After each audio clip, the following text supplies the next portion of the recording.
کرام کی خدمت میں مؤدبانہ التماس ہے، برائے کرم جہاں جہاں تک آواز پہنچ رہی ہے فرش عزائے حسینی پر تشریف لائیں تاکہ مجلس کا آغاز جلد از جلد کیا جا سکے۔ جو حضرات باہر کھڑے ہوئے ہیں میری ان سے مؤدبانہ مخلصانہ گزارش ہے، برائے کرم فرش عزا پہ تشریف لائیں، یہاں پر بیٹھنا بہت ثواب ہے۔ چونکہ حالات بھی خراب چل رہے ہیں لہذا باہر کھڑا ہونا مناسب نہیں ہے۔ فرش عزائے حسینی پر تشریف لائیں، مجلس کا باقاعدہ آغاز ہونے جا رہا ہے۔ بر محمد وآل محمد بلند تر صلوات۔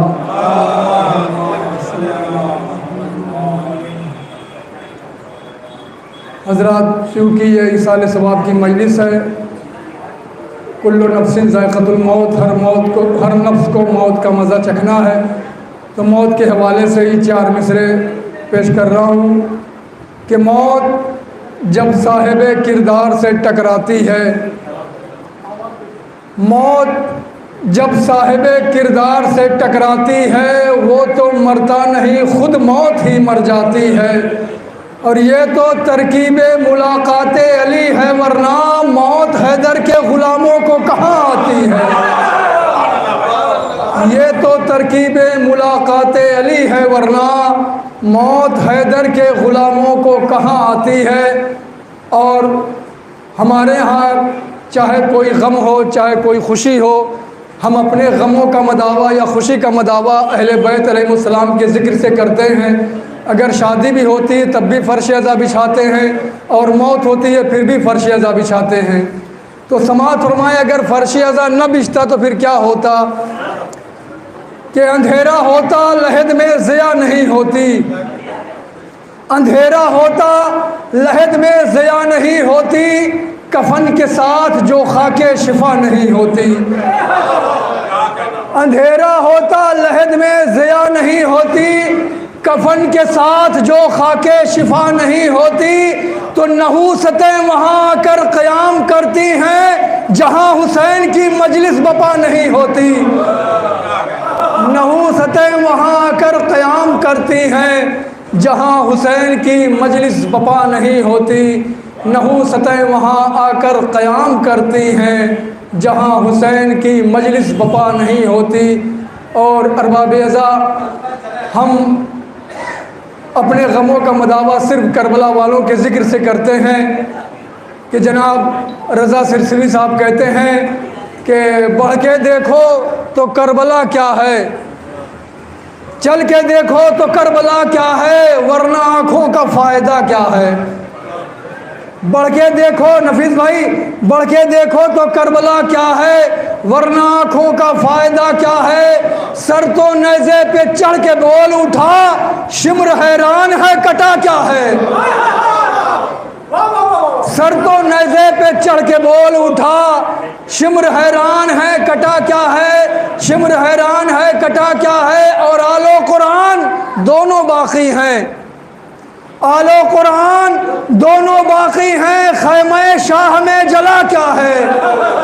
آل و قرآن دونوں باقی ہیں، خیمہ شاہ میں جلا کیا ہے۔ اور ہوتا مرحب تو کچھ مزہ آتا، ہوتا مرحب تو کچھ مزہ آتا، بولے اصغر یہ ہرملا کیا ہے۔ ہوتا مرحب تو کچھ مزہ آتا، بولے اصغر یہ ہرملا کیا ہے۔ اور ایک صدا آئی ہر حکومت پر، آخری شعر بطور خاص کہ ایک صدا آئی ہر حکومت پر، مار دے لات دیکھتا کیا ہے۔ ایک صدا آئی ہر حکومت پر، مار دے لات دیکھتا کیا ہے۔ ایک درود پڑھ دیں آل محمد کی ذات پر، اللہم صلی علی محمد وعلی محمد وعجل فرجہم۔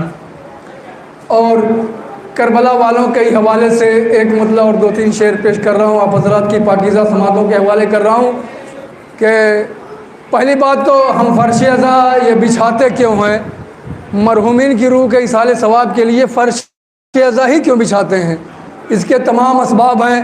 قرآن خوانی بھی آدمی کرا سکتا ہے، نماز بھی پڑھا سکتا ہے، روزے بھی رکھوا سکتا ہے، اور دیگر کام بھی کرا سکتا ہے، لیکن فرش ازا ہی ہم کیوں بچھاتے ہیں؟ اس کی وجہ علماء کرام نے بتائی ہے کہ ہر چیز میں تو ریاکاری شامل ہو سکتی ہے، لیکن ایک فرش ازا ایسی چیز ہے کہ جہاں پر اہل بیت علیہ السلام آتے ہیں، اور جب ذاکر کہتا ہے کہ ہم ایک مرتبہ سورہ حمد اور 3 مرتبہ سورہ اخلاص کی تلاوت فرما کر مرحوم کی روح کو ایصال کر دیں، تو ہمارا پڑھنا کوئی اتنا اہم نہیں رکھتا، لیکن جو فرش ازا پہ اہل بیت آئے ہوئے ہیں جب وہ پڑھتے ہیں، ہم جو پڑھتے ہیں وہ بخشا جائے کہ نہ بخشا جائے اس کا کوئی یقین نہیں، کوئی گارنٹی نہیں ہے، لیکن اہل بیت جو فرش ازا حسینی پر بیٹھے ہیں وہ جب پڑھ کے دے دیں گے تو اس کو کوئی کاٹ نہیں سکتا۔ تو آئیے کربلا والوں کا ذکر ہے، سماعت فرمائیں، بطور خاص سماعت فرمائیں کہ پہلا تو فائدہ یہ ہوا کربلا کے بعد۔ روڈوں پہ بات کرنا، ہوٹلوں پہ بات کرنا بہت آسان ہے، لیکن امام بارگاہ میں ذکر علی پہ بولنا بہت مشکل کام ہے، بہت مشکل کام ہے۔ میسم کی طرح دار پہ چڑھ کر بولنا بہت مشکل کام ہے، بازاروں میں بولنا بہت آسان کام ہے۔ پہلا تو فائدہ یہ ہوا کربلا کے بعد ہر آدمی کو رزق ملا، کربلا کے بعد ہر آدمی کو رزق ملا کربلا کے بعد، اور جتنا عطا کرے گا چراغ غم حسین اتنی ہی سانس لے گا کربلا کے بعد۔ اشعار سماعت فرمائے بطور خاص، بہت ہی عمدہ اشعار آپ حضرات کی پاکیزہ سماعتوں کے حوالے کر رہا ہوں، دل کھول کر سنیے، انشاءاللہ بہت مزید ہوں گے۔ کہ پہلا تو فائدہ یہ ہوا کربلا کے بعد ہر آدمی کو رزق ملا، کربلا کے بعد جتنی عطا کرے گا چراغ غم حسین اتنی ہی سانس لے گا ہوا، اتنی ہی سانس لے گا ہوا کربلا کے بعد۔ اور ٹھہرا گیا نہ ظلم کو زینب کے سامنے، چکرایا کربلا میں گرا کربلا کے بعد۔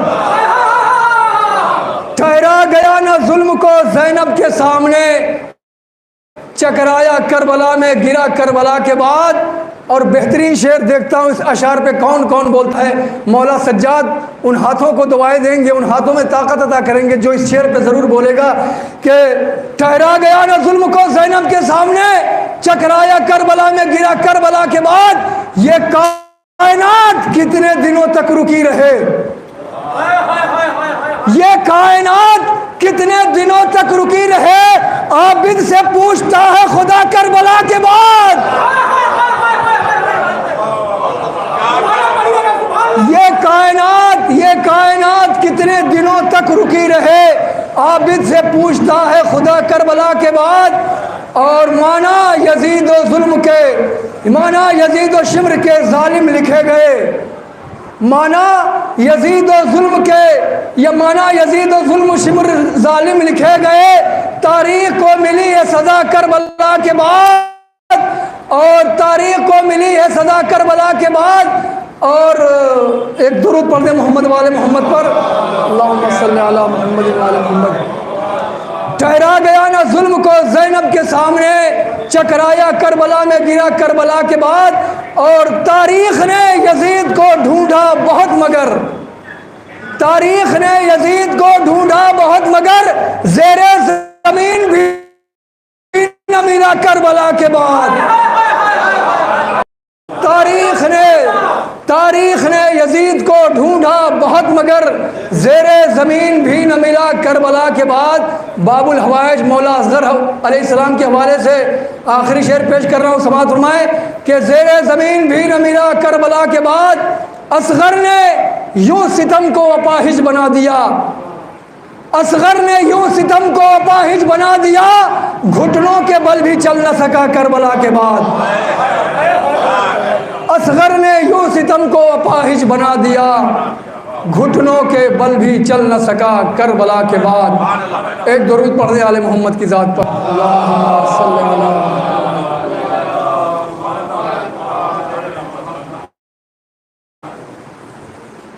ایک مطلع اور 2-3 شعر، اگر آپ حضرات تھکے نہ ہوں تو ایک مطلع اور 2-3 شعر پیش کر رہا ہوں بطور خاص۔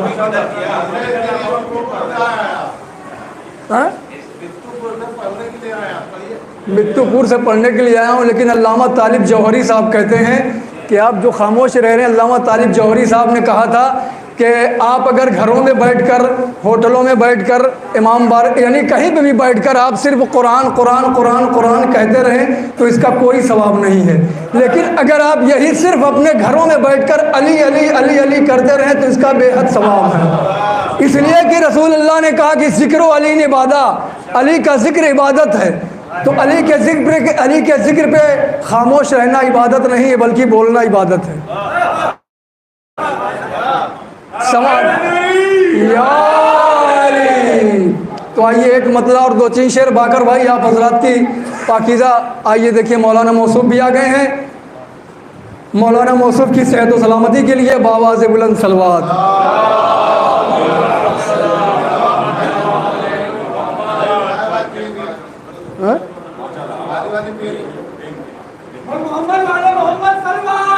اللہم صلی علی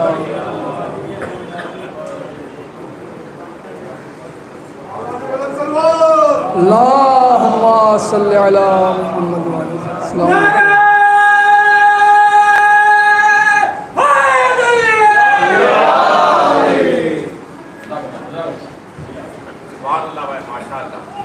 علیکم۔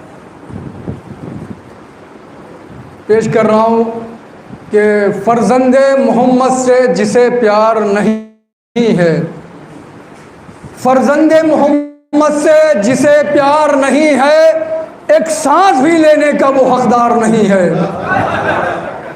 محمد سے جسے پیار نہیں ہے، ایک سانس بھی لینے کا وہ حقدار نہیں ہے، اور اس واسطے کہتے ہیں جہنم کو جہنم، سرور کا وہاں کوئی عزادار نہیں ہے۔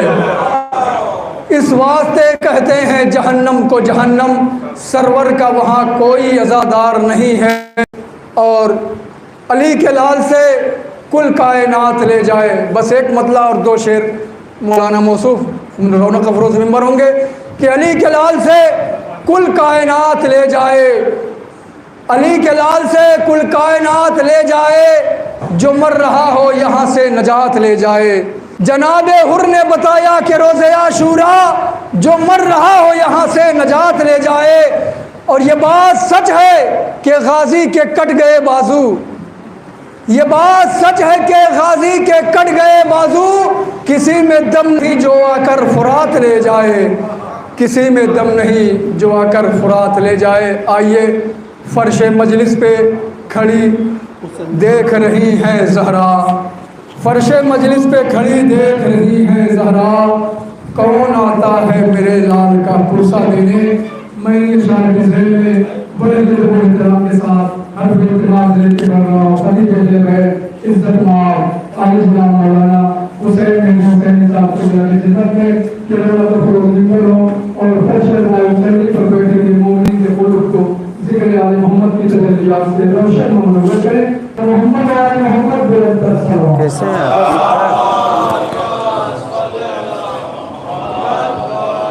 نام کیا ہے مرحوم کا؟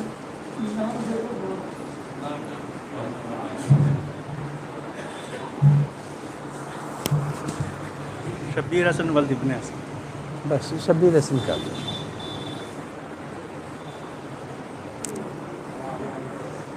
آواز بلند نعرہ صلوات۔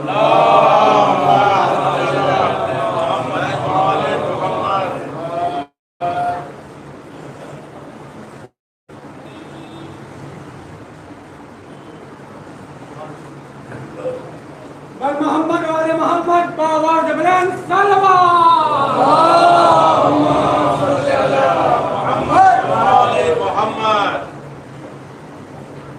فاتحہ۔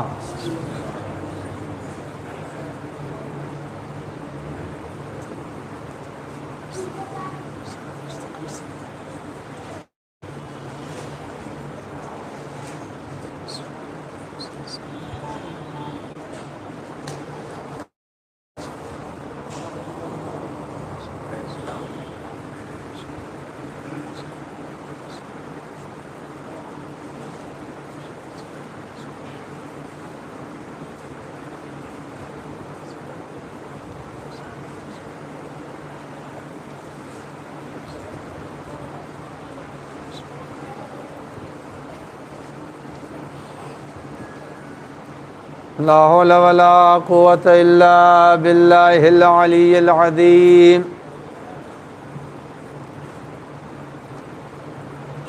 أعوذ بالله من الشيطان اللعين الرجيم. بسم الله الرحمن الرحيم.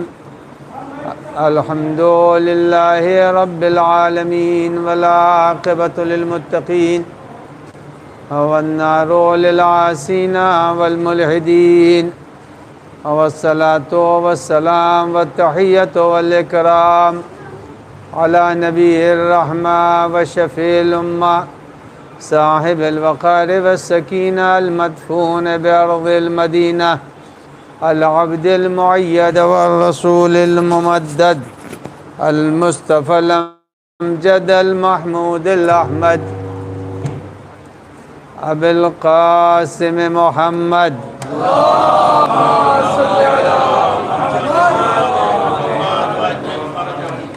بر محمد والے محمد باواز بلند سلمان.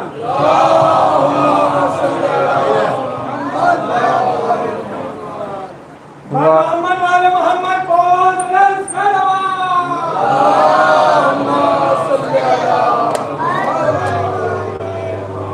سلام دیا امام زمانہ کے لیے باواز بلند سلمان.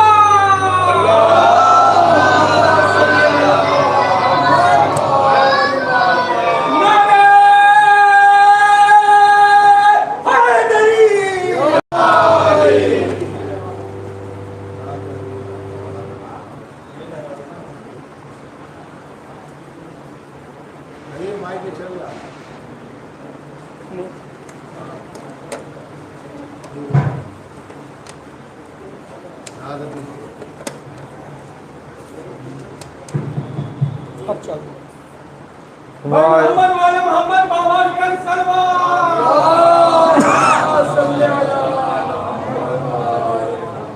وعلى ابن عمه ووزيره ووصيه وخليفته نور الأنوار حجج الجبار والد الأئمة الأطهار قسيم الجنة والنار المولود في البيت ذي الأستار إمام المشارق والمغارب الذي يحبه فرض على الحاضر والغائب غالب كل غالب علي بن أبي طالب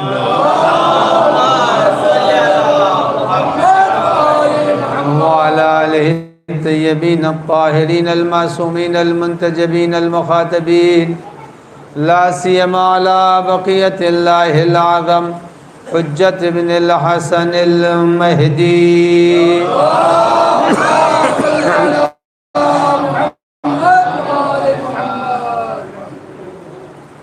واللعنة الدائمة الباقية على أعدائهم أجمعين من يومنا هذا إلى قيام يوم الدين. أما بعد فقد قال الله الحكيم في كتابه الكريم بسم الله الرحمن الرحيم إنا من شيعته لإبراهيم. صلوات پڑھ دیں محمد وآل محمد. اب ازا سے گزارش ہے کہ ایک مرتبہ سورہ فاتحہ کی تلاوت فرما کر مرحوم مغفور شبیر صاحب کی روح کو ایصال فرما دیں. بسم اللہ الرحمن الرحیم.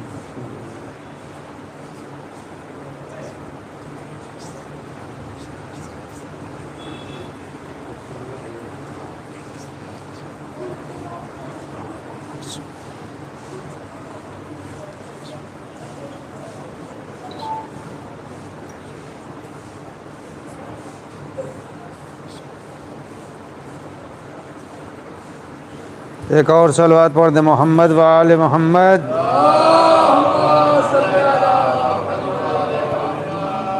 میں نے قرآن مجید کی جس آیہ کریمہ کو اس وقت کی تقریر کا عنوان قرار دیا سورہ مبارکہ صافات کی آیت ہے. پروردگار عالم ارشاد فرما رہا ہے کہ ان من شیعتہ لابراہیم، جناب نوح کے شیعوں میں ابراہیم بھی ہیں. قرآن مجید میں یہ لفظ شیعہ اس وقت سے چلا آ رہا ہے جب سے جناب نوح ہیں. یہ شیعہ کی لفظ کوئی جدید اور نئی لفظ نہیں ہے، بلکہ قرآن کی لفظ ہے۔ اور شیعہ ان لوگوں کو کہتے ہیں جو نبی کا ماننے والا ہو۔ اگر کوئی نبی کا ماننے والا نہیں ہے، نبی کی بات کو نہیں مانتا، تو اس کو شیعہ نہیں کہیں گے۔ تو قرآن مجید کہتا ہے ان من شیعتہ لابراہیم، ابراہیم بھی نوح کے شیعوں میں سے ہیں، یعنی جو نظام اور جو نظریہ نوح علیہ السلام کا تھا، وہی نظریہ جناب ابراہیم علیہ السلام کا بھی ہے۔ اب یہ سائے کریمہ کے ذیل میں یہ ہے کہ پروردگار عالم سے جناب ابراہیم نے تمنا کی، اور کب تمنا کی؟ اس کے پس منظر میں جناب ابراہیم سے اللہ نے فرمایا کہ اے ابراہیم، آپ ہمارے عرش کی طرف نگاہ کر کے دیکھیے۔ جناب ابراہیم نے جب عرش کی طرف نظر ڈالی تو دیکھا ایک نور چمک رہا ہے۔ پوچھا کہ پالنے والے یہ بتا دے یہ نور کس کا ہے جو اس قدر روشنی دے رہا ہے، چمک رہا ہے اور عرش کی زینت بنا ہوا ہے؟ کہا یہ میرے حبیب محمد مصطفیٰ صلی اللہ علیہ وسلم کا نور ہے۔ تو پھر جناب ابراہیم نے کہا پالنے والے ان کے پہلو میں بھی ایک نور چمک رہا، وہ کس کا ہے؟ تو کہا وہ ہمارے نبی کے وصی کا نور ہے، جس کو علی مرتضیٰ کہتے ہیں۔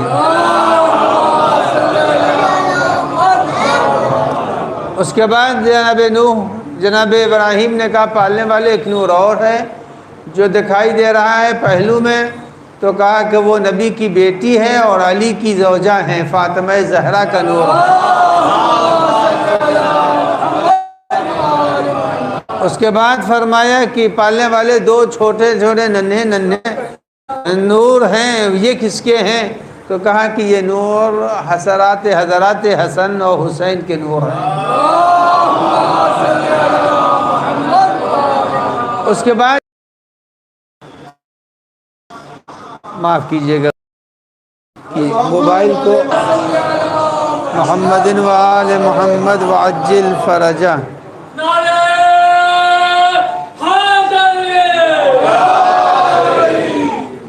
تو پھر جناب ابراہیم نے پوچھا پالنے والے یہ اور مجھے جو نور دکھلائی دے رہے ہیں 9 عدد، یہ کیا ہیں؟ تو کہا کہ یہ ان کی ذریت طاہرہ ہے۔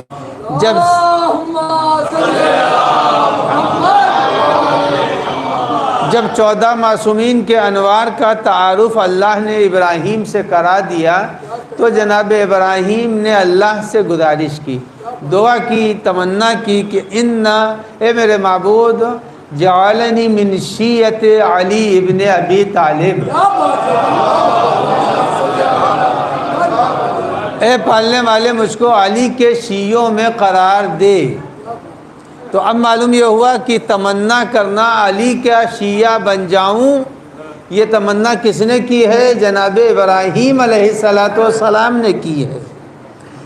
اور یہ بات سبھی جانتے ہیں، چھوٹے چھوٹے بچے بھی اس بات کو، اس نقطے کو سمجھتے ہیں کہ تمنا کی جاتی ہے اس چیز کی جو کسی کے پاس نہیں ہوتی، تمنا اس کی جاتی ہے، جو چیز ہے اس کی تمنا نہیں کی۔ آج کل نوجوان ہیں، بچے ہیں، اگر ان کے پاس وہ موبائل جو 2010 کا ہے تو وہ جب 2010 کا موبائل دیکھتے ہیں تو ان کو ایک تمنا، کاش ہمارے پاس 2021 والا موبائل ہو۔ یعنی تمنا ہمیشہ بہتر کی جاتی ہے، کبھی تمنا اپنے سے کم کی نہیں جاتی۔ یعنی خود اس کے پاس 2010 کا ہے، وہ کہے ہم کو وہ 1200 روپے والا موبائل چاہیے، نہ جس میں کیمرہ ہے نہ جس کے اندر کوئی سہولتیں، کچھ بھی نہیں۔ ہمیشہ تمنا بہتر کی جاتی ہے۔ تو اب سوال یہ ہے کہ حضرت ابراہیم کے پاس کیا نہیں تھا؟ ابراہیم کے پاس کیا نہیں؟ سب تو اللہ نے دے دیا ابراہیم کو۔ ابراہیم کو 2 نبی بیٹے دے دیے، اسحاق و اسماعیل دے دیا۔ اللہ نے جناب کے لیے فرمایا کہ جو بھی ابراہیم کے نظریے سے ہٹے گا وہ احمق ہوگا، بیوقوف ہوگا۔ تو ایک طرف فکر ابراہیم کی تعریف کر دی، دوسری طرف جو ذریت دی ہے وہ عنایت فرمائی۔ اس کے بعد سے فرمایا کہ اے ابراہیم میں نے آپ کو امام بنا دیا، سب کچھ تو اللہ نے دے دیا۔ اس کے بعد جناب ابراہیم کہتے ہیں پالنے والے مجھے علی کے شیعوں میں اب اس ماحول میں بالکل صحرا ہے، اس صحرا میں جناب جبرائیل انسانی شکل میں آئے، اور آنے کے بعد سے انہوں نے سبوح قدوس رب الملائکۃ والروح جیسے ہی کہا جناب ابراہیم چونکے، کون کہہ رہا؟ دیکھا ایک انسان ہے، اس کے پاس گئے، کہا ایک مرتبہ اور کہہ دو، اگر تم نے ایک مرتبہ اور کہا تو میں 1/4 اپنی دنبیاں تم کو دے دوں گا۔ اب جناب جبرائیل ہے وہ تو ایک سمجھ رہے آدمی، یعنی اللہ کے نام ہم لوگ روزانہ سجدہ شکر میں پڑھتے رہتے ہیں، سبوح قدوس رب الملائکۃ والروح، مگر ایک نیا پیسہ نہیں نکالتے۔ مگر دیکھیے جناب ابراہیم کتنے خدا کے نام کے عاشق تھے کہ دوبارہ جب جناب جبرائیل سے سنا تو پھر گئے، کہا ایک مرتبہ اور کر دو، آدھی دنبیاں دے دوں گا، آدھی دنبیاں تم کو دے دوں گا۔ جناب جبرائیل نے آدھی دنبی بھی پھر پڑھ دیا، آدھی دنبی ہوئے، ابھی آدھی دنبیاں باقی ہیں۔ پھر دل نہیں مانا، کہا کہ میں ایک 1/4 اور تم کو دے دوں گا، ایک مرتبہ اور پڑھ دو۔ جناب جبرائیل نے پھر پڑھ دیا، اب جو پڑھا تو اب کتنی دنبیاں رہ گئی؟ اب تو کچھ بھی نہیں رہ گئی ان کے پاس، اب 1/4 ہی رہ گئی ہے۔ اب جناب جبرائیل کے پاس پھر آئے حضرت ابراہیم اور کہا کہ ایک مرتبہ اور پڑھ دو، ساری دنبیاں لے جاؤ، ساری دنبیاں لے جاؤ۔ یعنی اللہ کے نام کا عاشق ہے ابراہیم خلیل الرحمن۔ اب عظمت پہچانیے کہ اس سبوح قدوس رب الملائکۃ والروح جو ہمارے لیے حکم ہے کہ جب تم نماز پڑھ لو تو سجدہ شکر میں اس کو پڑھا کرو۔ ارے ہم تو 10 روپے بھی نہیں دینے کے لیے تیار ہیں، لیکن ابراہیم نے 1200 دنبیاں فقط اس ذکر کے لیے قربان کر دی۔ اتنا اللہ کا عاشق بندہ، اب بتائیے کیا کمی رہ گئی ہے؟ کیا کمی ہے؟ 2 معصوم نبی اللہ نے دیے ہیں، ایک آج سارے کے سارے جتنے بھی انبیاء ہیں سب اسحاق کی نسل ہیں، موسیٰ انہی کی نسل سے، عیسیٰ انہی کی نسل سے، داؤد انہی کی نسل سے، سلیمان انہی کی نسل سے، عیسیٰ و مریم انہی کی نسل کے، سب اسحاق کی نسل کے ہیں۔ اور اسماعیل کی نسل میں ماشاءاللہ اللہ نے جتنے وسیع بنائے، نبی اکرم، علی مرتضیٰ، فاطمہ زہرا، حضرات حسنین، سب نسل اسماعیل میں ہے، یعنی کسی چیز کی کمی نہیں ہے۔ تو کیا کم تھا جو تمنا جناب ابراہیم کر رہے ہیں پالنے والے؟ ہم کو تو علی کے شیعوں میں قرار دے دے۔ سب کچھ ہے، ابراہیم کے پاس سب کچھ تھا، لیکن یہ یاد رکھیے وہ ارشادات نہیں تھے۔ کون سے ارشادات؟ یعنی وہ انداز دعا نہیں تھا جو صحیفہ کاملہ میں ہے، وہ انداز دعا نہیں تھا جو صحیفہ علاویہ میں، وہ چیزیں، وہ ادب کے بیانات نہیں تھے جو نہج البلاغہ میں ہے۔ یعنی جناب ابراہیم چاہتے تھے سطح علمی بڑھ جائے، جب بڑھے گا تو کیسے بڑھے گا؟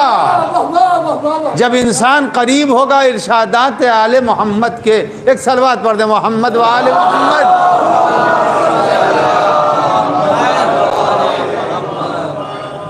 ایک اور صلوات پڑھ دیں محمد و آل محمد۔ ایک اور اس سے بہتر صلوات۔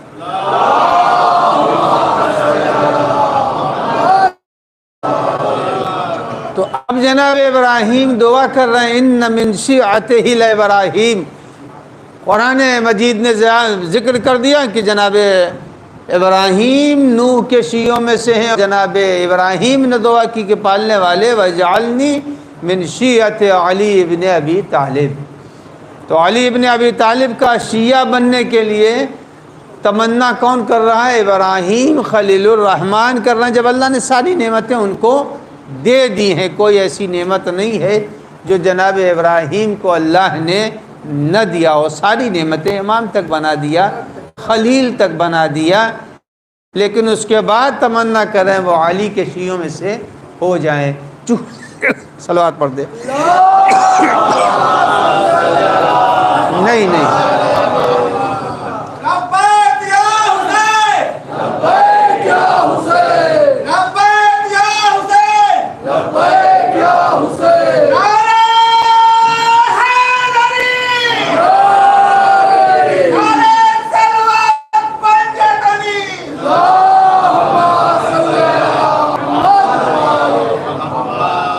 تو اب قرآن مجید کے بیان کی روشنی میں شیعہ کی لفظ اس وقت سے بولی جا رہی ہے جب سے جناب نوح علیہ السلام نبی بنا کے زمین کے اوپر بھیجے گئے۔ یہ کوئی لفظ اب شیعہ کہتے کس کو ہیں، وہ بھی آپ بارہا سنتے رہتے ہیں کہ شیعہ کس کو کہتے ہیں۔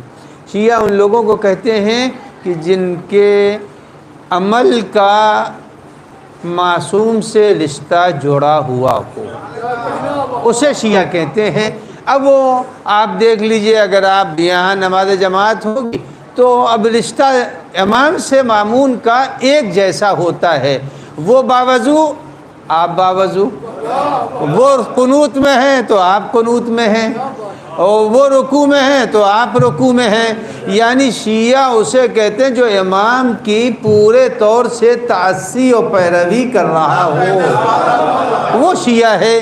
اب یہاں کے اوپر مسئلہ یہی ہے کہ شیعت کے بھی ہر چیز کے آثار ہیں۔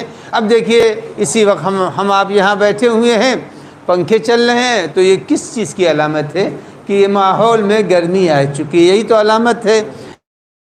شیعت کے بھی آثار ہیں۔ ایک گروہ آتا ہے اور آنے کے بعد نبی اکرم صلی اللہ علیہ وآلہ وسلم سے کہتا ہے کہ میں آپ کا شیعہ ہوں، تو فرمایا ما لی لارا سیما الشیعہ، میں تمہارے اندر شیعوں کی علامت نہیں دیکھتا۔ تو معلوم ہوا کچھ علامتیں ہیں جو شیعوں کی ہیں جو نگاہ معصوم سے نظر آتی ہیں۔ معصوم بتا کر ما لی لارا سیما الشیعہ، ہم تم میں شیعوں کی علامتیں نہیں پاتے۔ عزیزان گرامی، شیعوں علامت میں سے ایک علامت ہے، وہ یہ ہے سب سے زیادہ نمایاں علامت، حق اور باطل کی شناخت کرنا۔ سب سے بڑی علامت کسی شیعہ کی ہے حق اور باطل کی شناخت کر لینا۔ یہ بھی صحیح وہ بھی صحیح یہ نہیں ہو سکتا ہے۔ شیعہ اسے کہتے ہیں جو ایک راہ پہچانتا ہو حق کس کو کہتے ہیں۔ اگر وہ پہچانتا ہی نہیں ہے تو یہ تو آمیزش والا، دودھ میں پانی ملا ہوا ہے، تیل میں پانی ملا ہوا ہے، گھی میں پانی ملا ہوا ہے، سب میں پانی ملا ہوا ہے، سب میں ملاوٹ ہے۔ کہاں ہر ملاوٹ برداشت ہے، مگر شناخت امامت میں ملاوٹ برداشت نہیں۔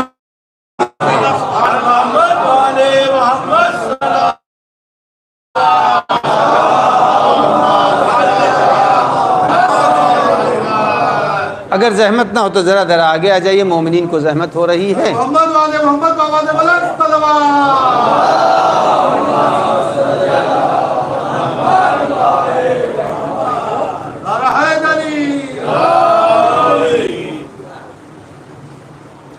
تو سب سے بہترین بارہ دیگر سلوات۔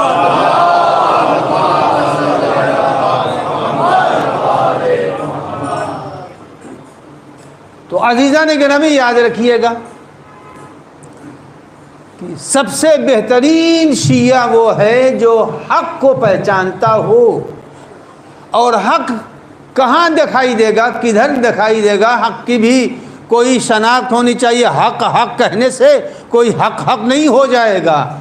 حق کہنے کے بعد کوئی علامت ہونی چاہیے۔ علامت کیا ہے؟ پیغمبر نے بیان کر دیا کہ الیم الحق۔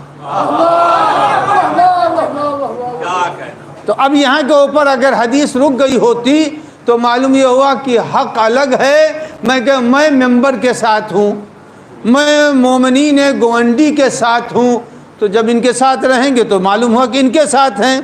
مگر اللہ کے نبی نے یہ نہیں کہا علیہم الحق، اس پر رکے نہیں، کہا والحق مع علی۔ معلوم یہ ہوا کہ پہچان لینا علی جدھر جدھر جائیں گے حق ادھر ادھر جائے گا۔ اللہم آدر الحق حیث دار علی، اے پالنے والے حق کو ادھر موڑنا۔ یہ نہیں کہ اللہم آدر العلیہ، اللہ حق کو ادھر موڑ دے جدھر علی موڑیں۔ یہ نہیں کہا کہ علی کو ادھر موڑ دینا جو حق جہاں جا رہا ہو، اس لیے کہ حق نظر ہی نہیں آئے گا، نظر تو وہ آئے گا جہاں علی ہو وہ حق ہوگا۔ تو عزیزان گرامی اس وقت علی مع الحق ہیں۔ اس کے بعد کیا ہے؟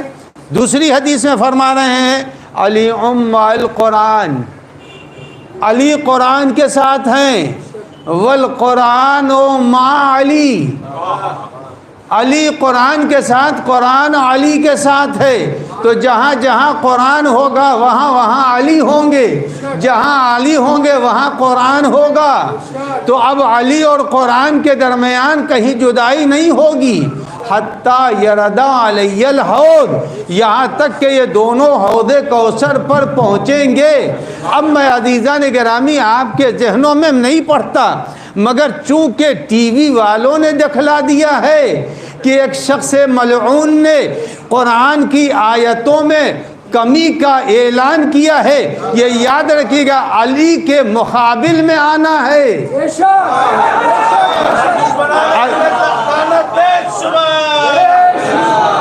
یہ یاد رکھیے گا، اگر آیت قرآنیہ میں کمی کا دعویٰ کیا گیا ہے تو یہ یاد رکھیے گا قرآن کی بقا ہے رسول اللہ پر، رسول اللہ کی بقا ہے قرآن پر۔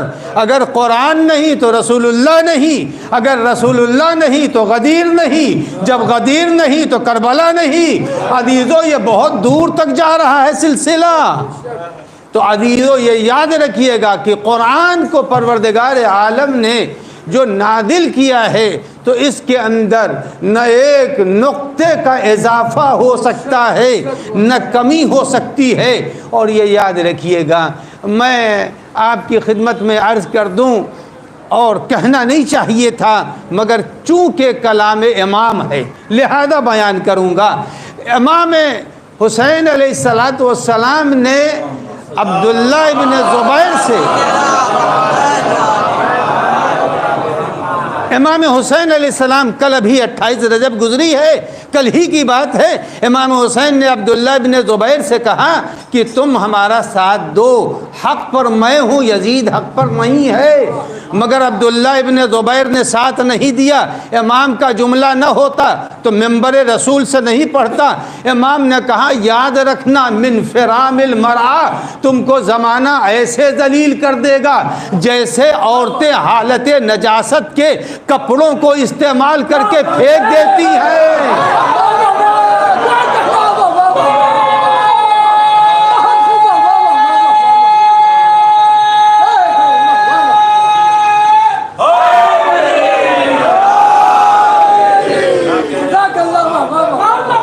یہ امام نے کہا حق کا ساتھ دینا، ورنہ تم کو ایسے پھینک دیں گی جیسے نجس کپڑوں کو پھینک دیتی ہیں۔ عزیزان گرامی، وسیم ملعون نے اپنے لیے جو کیا ہے وہ بات کی بات ہے، یہ یاد رکھیے گا۔ ان کو بھڑکایا گیا ہے، جو ایجنسیاں ان کو بھڑکا رہی ہیں، مگر ہوشیار وہ ہوتا ہے جس نے سلمان رشدی سے سبق لیا ہوتا۔ یہ ابھی کچھ نہیں، یہ یاد رکھیے گا۔ ان کو دفن کرنا مقصود تھا، ایجنسیاں چاہتی تھی اسے دفن کر دیں، تو ایک مرتبہ ان سے یہ بیان دیا۔ جب بیان دلوا دیا تو اب بیان کے بعد کہا دیکھو تم کو تو تمہارے والے نہیں مانتے۔ تو عزیزان گرامی یہ یاد کہ جو بھی قرآن سے ٹکرائے گا چکنا چور ہو جائے گا، جو اہل بیت سے ٹکرائے گا چکنا چور ہو جائے گا۔ تو آپ نے دیکھا کہ اس وقت قرآن کا مقابلہ کرنے کے لیے آیا ہے یہ ملعون۔ لعنت تو کوئی بہت بڑی چیز نہیں ہے، یہ یاد رکھیے گا۔ لعنت تو قیامت کے لیے ہے۔ قرآن مجید نے فرمایا ہے ارشاد ہو رہا ہے قرآن مجید میں لعنت کے لیے وَعَدَّ لَهُمْ عَذَابًا مُحِينًا، اللہ نے عذاب مہیا کر رکھا ہے، اور لعنت تو اس کو پڑھ ہی رہی ہے۔ گلے میں جوتے کا ہار، گلے میں جوتے کا ہار، تصویروں کے اوپر کیا کس انداز سے کمنٹ ہو رہا ہے۔ وہ ایک نوگاواں کا بوڑھا آدمی، بالکل عام سا آدمی ہے، اس نے جن الفاظ سے یاد کیا ہے، انسان کو غیرت رکھنی چاہیے۔ خود برباد بھی ہو رہا ہے، اپنے ماں باپ کو بھی برباد کر رہا ہے۔ عزیزو، قرآن میں کوئی رد و بدل نہیں ہو سکتا۔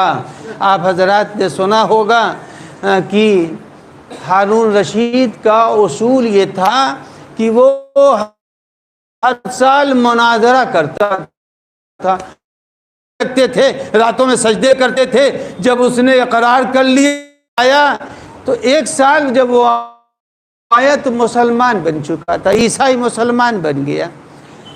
تو جب مسلمان بن گیا تو وہ لوگوں نے اس سے پوچھا کہ بھائی تم کل تک تو عیسائی عالم تھے، آج مسلمان کیسے بن گئے؟ اس نے کہا وجہ ایک تھی، ایک وجہ ہے جس کی وجہ سے مسلمان ہوں۔ سال میں پیرس وغیرہ ہوتے نہیں تھے، لہذا میرے قرآن کی زیادہ مل جاتی تھی، میں لے بیچ دیتا، 3 قرآن لکھتا تھا سال میں۔ لیکن عزیزان گرامی یاد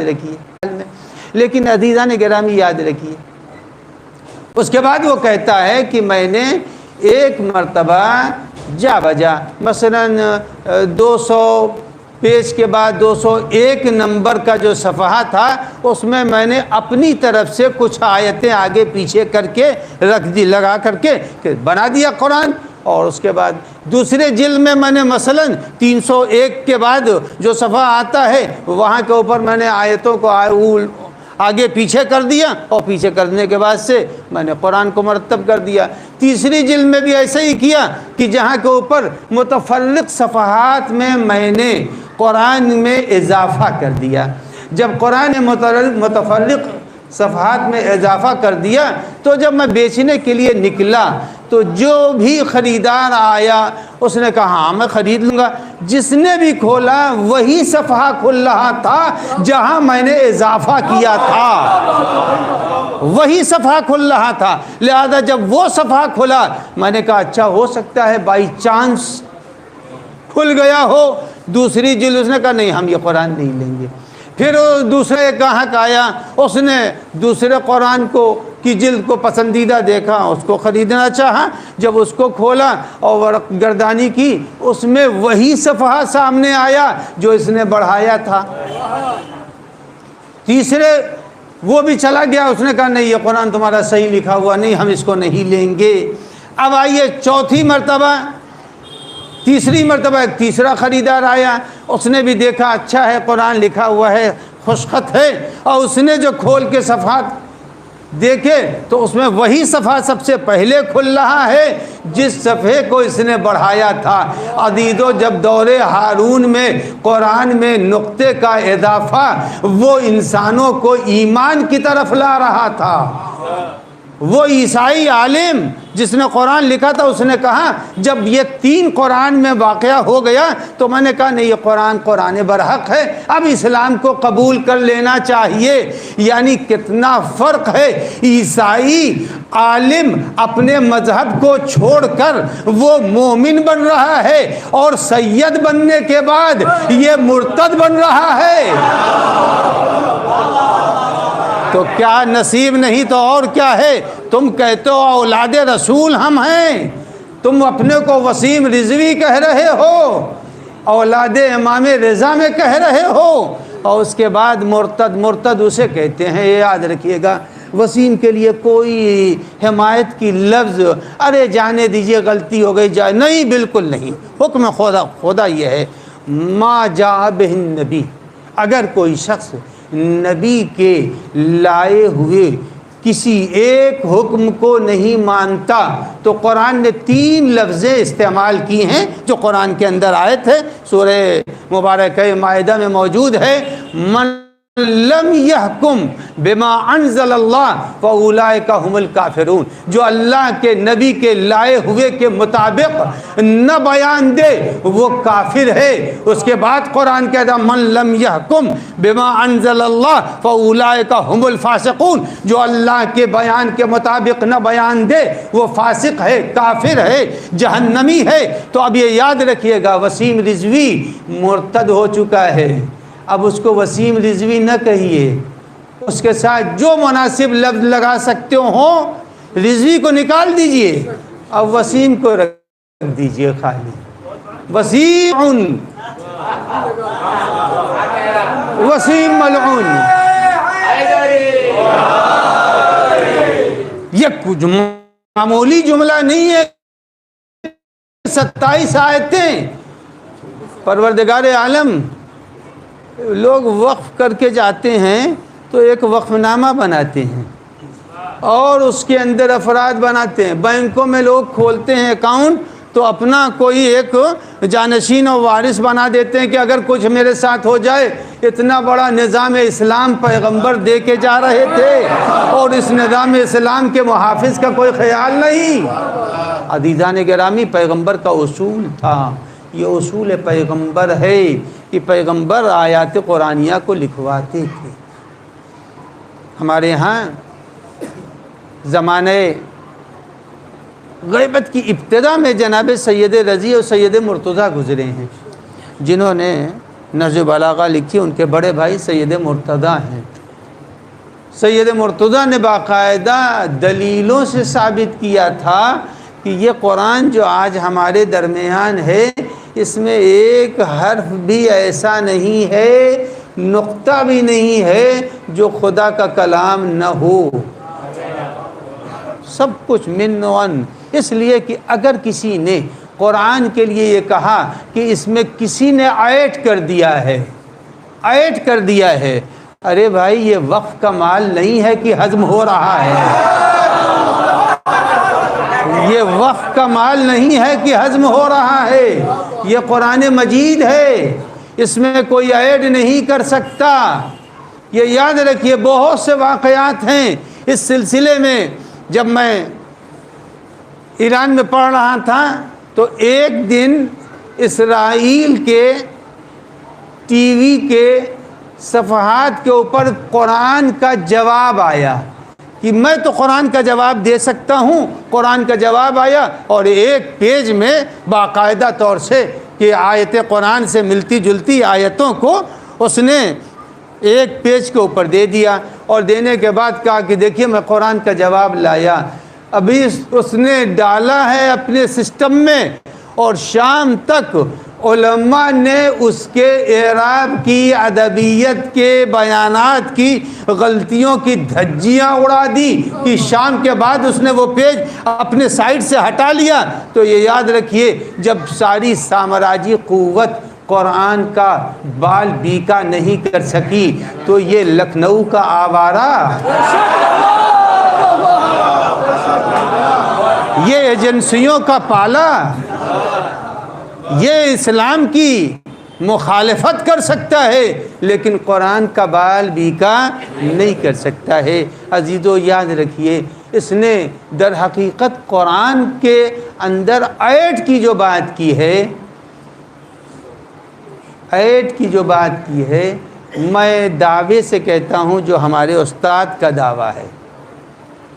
انہوں نے کہا اگر آیت قرآن کو اس وقت بکھیر دیا جائے اور کوئی قرآن سامنے نہ ہو، آیت قرآن کو بکھیر دیجئے، اور بکھیرنے کے بعد جیسے بچے کھلونا وغیرہ بناتے ہیں، بکھیر دیتے ہیں الفابیٹ جمع کرنے کے لیے، کہ اگر آیات قرآن کو بکھیر دیا جائے اور پھر کسی سے کہا جائے کہ اس کو آپ سمیٹ دیجئے تو اسی ترتیب سے نہیں لائے گا، کہیں فی بڑھ جائے گا، کہیں بے بڑھ جائے گا، کہیں نو بڑھ جائے گا۔ یعنی قرآن کو آج موجودہ شکل میں اگر ہم چاہیں تو نہیں کر سکتے، انسانوں کی بس کی بات ہے، خدا کا بنایا ہوا انا نحن نزلنا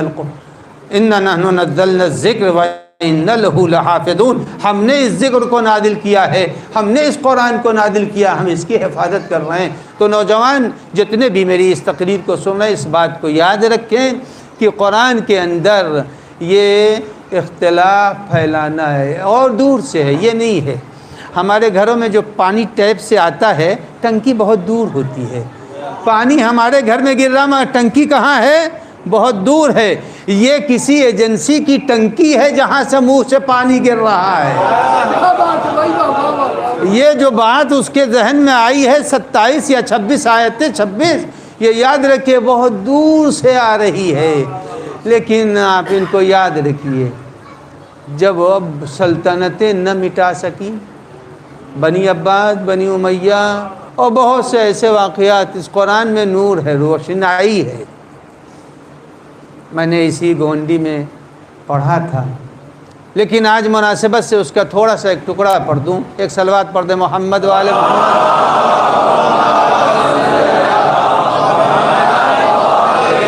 اور اسی سے اندازہ آپ لگا لیں گے، ایک بزرگوار گزرے ہیں، میں جب ایران پہنچا ہوں تو اس کے تھوڑے قبل ان کا انتقال ہوا تھا۔ آیت اللہ خمینی، آیت اللہ خوئی، آیت اللہ ناصر مکارم شیرازی تک نے ان کو بلایا تھا۔ ان کا نام تھا ملا باقر، ملا باقر ان کا نام تھا۔ ملا باقر کربلائی بعد میں ان کے نام کے ساتھ لگ گیا، ملا باقر کربلائی۔ ان کی خصوصیت یہ تھی کہ انہوں نے ملازمت کوئی بہت بڑی نہیں تھی، آپ کے گھر کی زراعت کاٹی اور باندھا اس کا پیکٹ اور بنڈل بنانے کے بعد سر پر رکھا، آپ کے گھر میں پہنچا دیا۔ گیہوں کٹا تو پہنچا دیا، جو کٹا تو پہنچا دیا، آپ نے رحم و کرم پہ جو دے دیا لے لیا۔ وہ کہیں کام کر رہے تھے تو ان کو یہ پتہ چلا ملا باقر مجلسی، ملا باقر کربلائی کو، کہ جس کے ہاں ہم کام کرتے ہیں یہ سود کا کاروبار کرتا ہے۔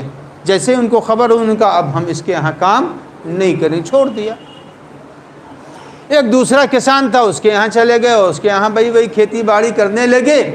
اور ایک دن اپنے سر پر وہ اس کے گیہوں کی بالیاں تھیں کہ جو کی بالیاں تھیں، بنڈل سر پر اٹھا کر لے کے جا رہے تھے۔ اور جب وہ جا رہے تھے دھوپ شدید تھی، اس دھوپ کی فصل ہی میں تو یہ کاش کاٹی جاتی ہے۔ کوئی دو آدمی آئے اور آنے کے بعد بڑی شفقتوں سے کہا ملا باقر کربلائی، دھوپ دیکھو ذرا سا، یہ امام زادے کا روضہ چھوٹا سا ہے، چلو ذرا اس میں دم لے لو۔ تو انہوں نے کہا کہ نہیں، دوسرے کی امانت سر کے اوپر ہے، اسے پہنچا کے کہا ارے اس سے کیا ہوتا ہے، 2 منٹ 10 منٹ رک جاؤ۔ اور ان کے سر سے اس بوجھ کو اتارا، چہرے پر پسینہ تھا، اس پسینے کو صاف کیا، اس کے بعد لے جا کر کے ان کو رکھ دیا، اس کو بنڈل کو رکھ دیا اسی امام زادے کے مزار پر، اور ان کو بٹھلایا۔ کچھ دیر بعد کی جو تھکا ہوا آدمی تھا، تھکے ہوئے آدمی کو نیند آ گئی، سو گئے۔ اب جو سو کے اٹھتے ہیں دیکھا وہ دو تھے وہ جا چکے ہیں، اور یہ رکھا ہوا ہے ان کا وہ بنڈل۔ انہوں نے خود سر پر اٹھایا اور لے کے گھر پہنچے۔ جب گھر کے اوپر پہنچے ہیں ملا باقر کربلائی تو محلے کے عالم دین سے کہا کہ مولانا مجھے لگتا ہے کہ میں قرآن پڑھ سکتا ہوں، لگتا ہے مجھے قرآن پڑھ سکتا ہوں۔ اور قرآن انہوں نے کچھ پڑھے ہوئے نہیں تھے، بالکل الفابیٹ بھی نہیں پہچانتے تھے اردو کا، تو قرآن کیا پڑھتے۔ تو انہوں نے کہا کہ لگتا ہے میں قرآن پڑھ لوں گا۔ تو ظاہر ہے تو یہ بات، یہ دعویٰ کرنا میں قرآن پڑھ لوں گا، جس نے کبھی کوئی مکتب کا منہ نہ دیکھا ہو، حیرت کی بات تو تھی۔ تو عالم دین نے ان سے کوئی ایسی بات، میں 2-4 آدمیوں سے انہوں نے یہی کہا۔ تو اب لوگوں نے کہا پڑھو، اگر پڑھ سکتے ہو پڑھو۔ تو مسجد میں قرآن، جس قرآن کو کھولنا ہے جہاں سے دے رہے وہ پڑھنا شروع کیا، پڑھنے لگے۔ اب جب پڑھنے لگے تو یہ بات ذہن میں رہے، انہوں نے یہ قرآن کی صلاحیت پیدا کیوں کی؟ رزق حلال کی وجہ سے۔ رزق حلال نے یہ ان میں قوت پیدا کی کہ نادان اور نہ پڑھا ہوا انسان قرآن پڑھ لیتا ہے۔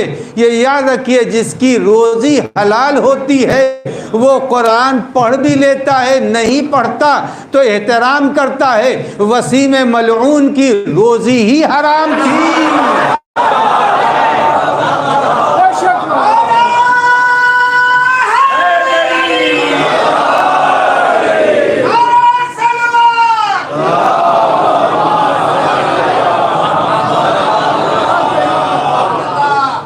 جس کی روزی حرام ہوگی تو اتنی حرام ہو گئی، اچھا نہ قرآن کا ذکر کرتا تو مان لیا جاتا، لیکن قرآن کا انکار کرنا یہ تو انکار رسول کا سبب بنا۔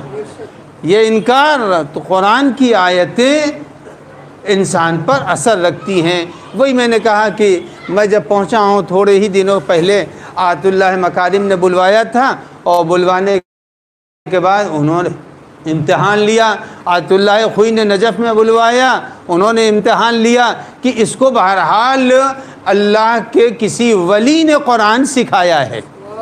جب قرآن اس کو اللہ کے کسی ولی نے سکھایا ہے تو اس کا قرآن ذرا ہم امتحان کریں موجودہ قرآن سے۔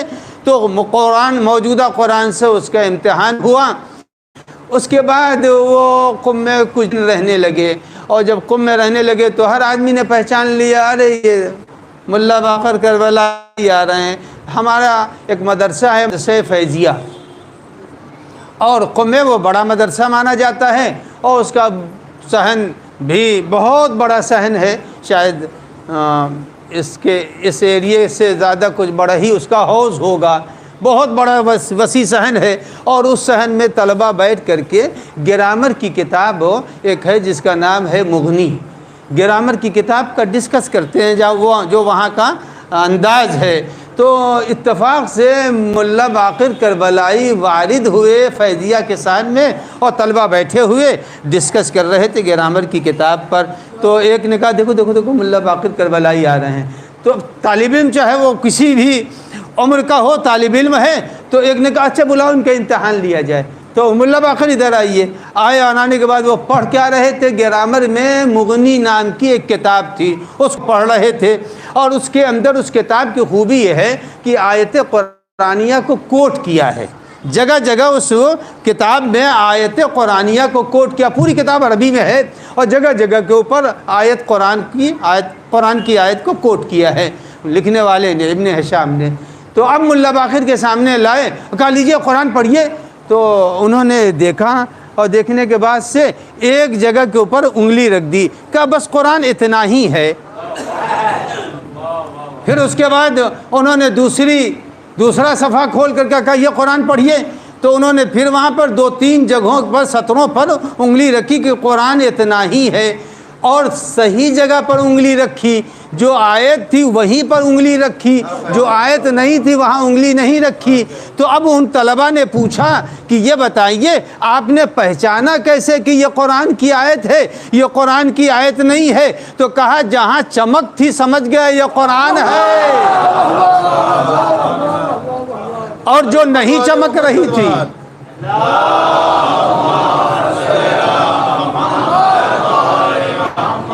اور جو آیتیں نہیں چمک رہی تھیں، جو آیتیں نہیں تھی وہ نہیں چمک رہی تھی، لہذا میں سمجھ گیا کہ یہ آیت نہیں ہے۔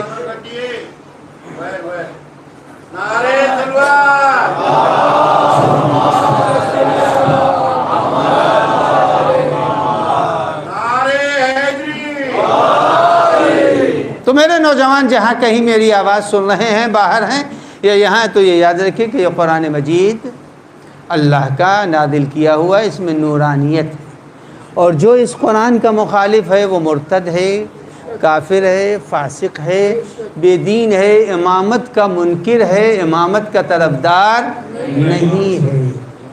آپ کو اتنا دین سے والہانہ عقیدت ہو گئی، حضرت علی سے زیادہ، حضرت علی سے زیادہ آپ کو والہانہ عقیدت ہو گئی۔ عزیزان گرامی، یہ فتنہ بھی ویسے ہی دبے گا، اور اس میں بھی کوئی دم نہیں ہے۔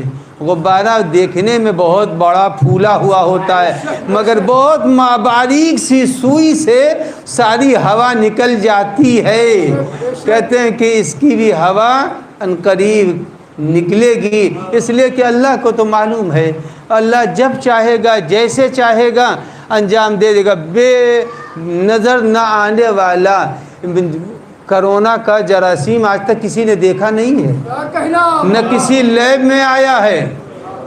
ہزاراں حصہ ہے بیماری کا، لیکن اگر وہ آ جائے تو فضا ٹھہر گئی، زمین ٹھہر گئی، ریل ٹھہر گئی، دریا میں کشتیاں ٹھہر گئی، سب ٹھہر گئی۔ اللہ ذرہ برابر ایک معمولی سے چھوٹے سے کرونا سے دنیا کو ساکت کر سکتا ہے۔ یہ تو کچھ بھی حقیقت نہیں رکھتی، چپدے کا شوربہ۔ صلوات پڑھ دیں محمد و آل محمد۔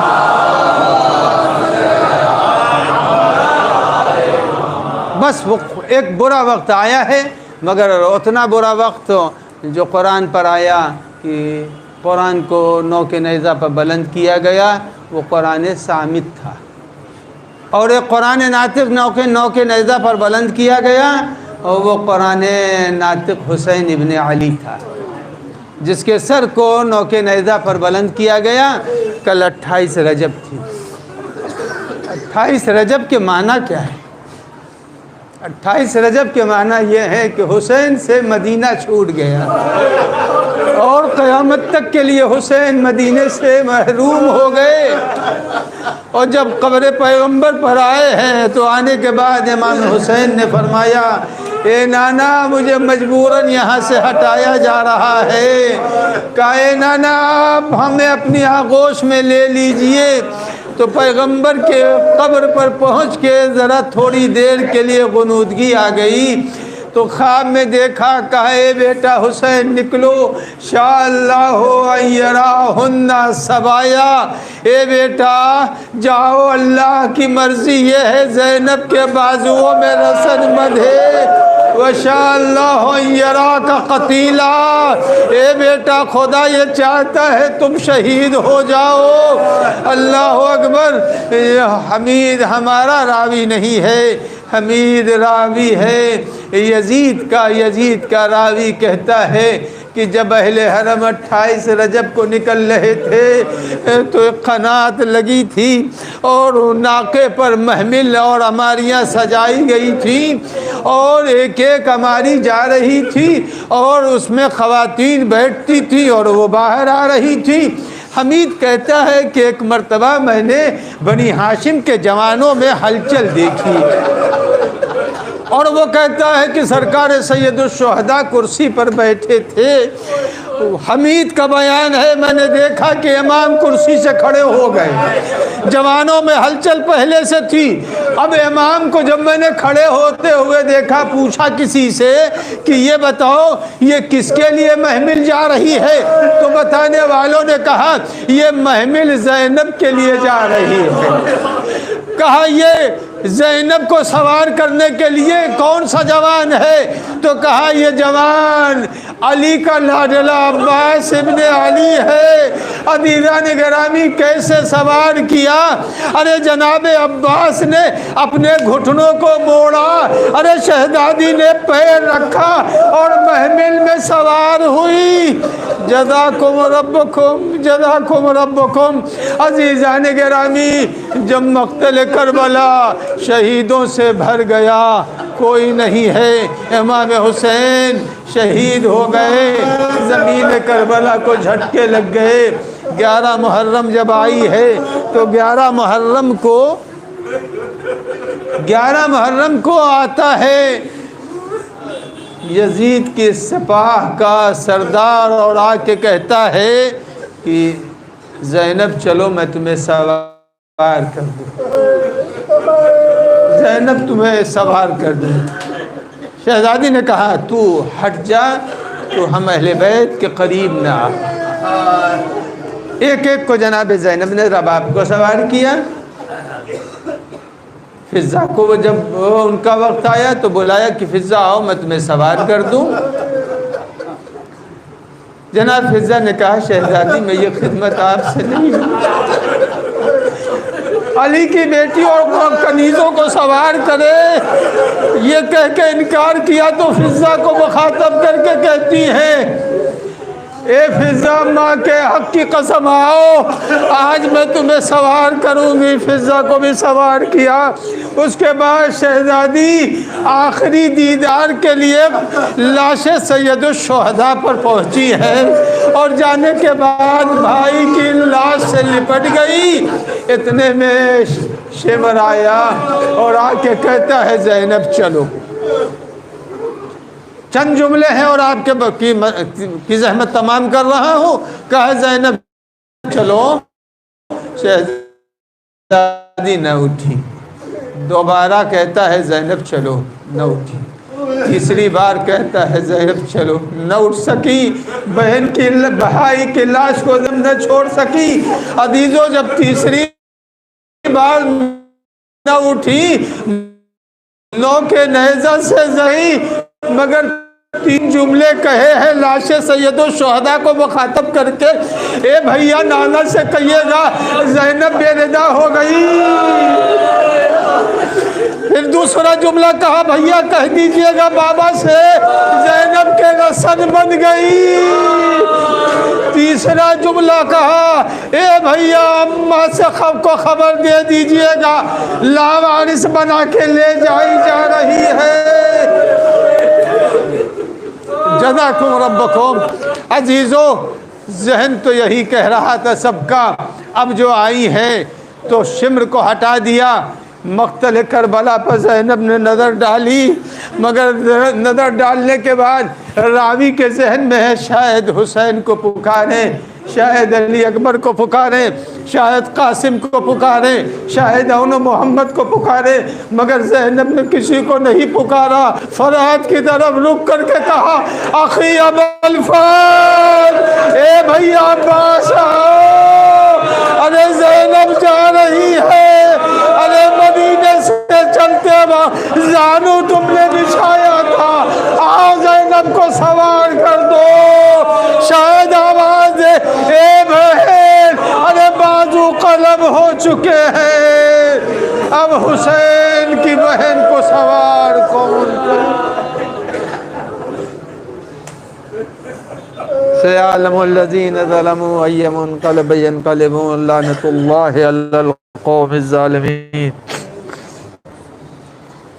یا اللہ یا اللہ یا اللہ یا اللہ یا اللہ یا اللہ یا اللہ یا اللہ. الہی قلب امام کو راضی و خوشنود فرما، ظہور امام میں تعجیل فرما، بیماروں کو شفا عنایت فرما، قرضداروں کے قرضوں کو ادا فرما، بے روزگار کو برسرکار فرما، پالنے والے جو صاحبان دختر ہوں فرائض سے سبکدوش فرما، پالنے والے بحق محمد و آل محمد حاضرین و ناظرین کی مشکلات کو برطرف فرما. الہی مراج اعظام کی نصرت و تائید فرما. الہی ہم سب کا خاتمہ محبت اہل بیت پر فرما. شب اول قبر اہل بیت کی زیارت و شفاعت نصیب فرما. عذاب قبر، فشار قبر، تاریکی قبر سے نجات عنایت فرما. یا اللہ بحق محمد و آل محمد مرحوم کے درجات کو عالی و متعالی فرما. آپ حضرات سے گزارش ہے کہ مرحوم شبیر صاحب کی روح کے لیے مجلس کا ثواب و فاتحہ کا ثواب ہدیہ فرما دیں. بسم اللہ الرحمن الرحیم. اللہم صلی علی محمد و آل محمد. اللہم صلی علی محمد و آل محمد. اللہم صلی علی محمد و آل محمد.